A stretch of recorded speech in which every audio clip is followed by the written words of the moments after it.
Shalom semuanya. Hari ini saya akan melanjutkan pembahasan mengenai disiplin, yaitu disiplin mengenai disiplin ibadah. Ayatnya hari ini yang kita ambil dari Yohanes 4 ayat 21 sampai 24. Beginilah firman Tuhan. Kata Yesus kepadanya, "Percayalah kepadaku, hai perempuan. Saatnya akan tiba bahwa kamu akan menyembah Bapa bukan di gunung ini dan bukan juga di Yerusalem. Kamu akan menyembah apa yang tidak kamu kenal. Kami menyembah apa yang kami kenal, sebab keselamatan datang dari bangsa Yahudi. Tapi saatnya akan datang dan sudah tiba sekarang bahwa penyembah-penyembah benar akan menyembah Bapa dalam roh dan kebenaran. Sebab Bapa menghendaki penyembah-penyembah demikian."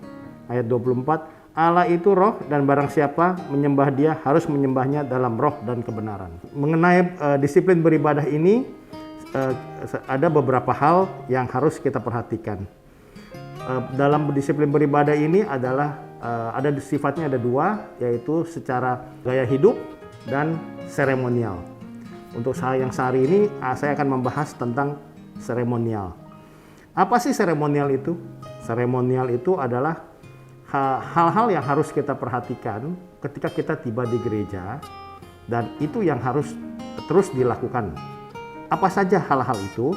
Secara liturgi. Liturgi itu adalah step-step yang harus mereka lakukan dalam datang beribadah.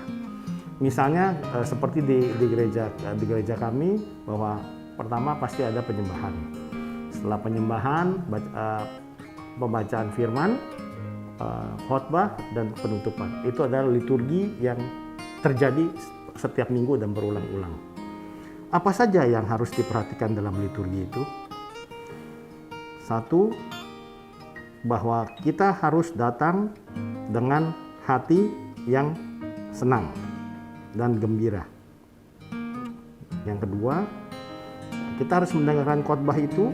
Untuk mendengarkan khotbah itu adalah pekerjaan yang tersulit, karena pada saat itulah jarang sekali orang untuk memperhatikan secara detail apa yang dikhotbahkan.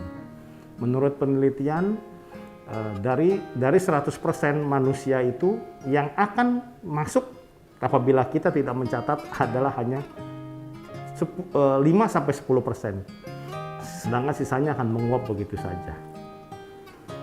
Maka itu saya mengajak kawan-kawan semua untuk coba kita bersama-sama untuk menyediakan alat tulis, atau sekarang kalau kita sudah zaman modern menggunakan gadget, paling tidak kita menulis apa intinya menurut kita.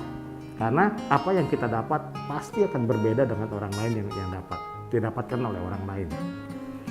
Hal yang terakhir adalah marilah kita persiapkan diri kita sebelum kita datang untuk menghadap pada Tuhan.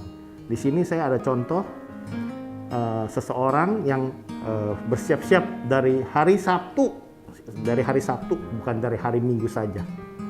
Dari hari Sabtu saya telah meminta Kristus untuk membuat saya menjadi peka untuk besok.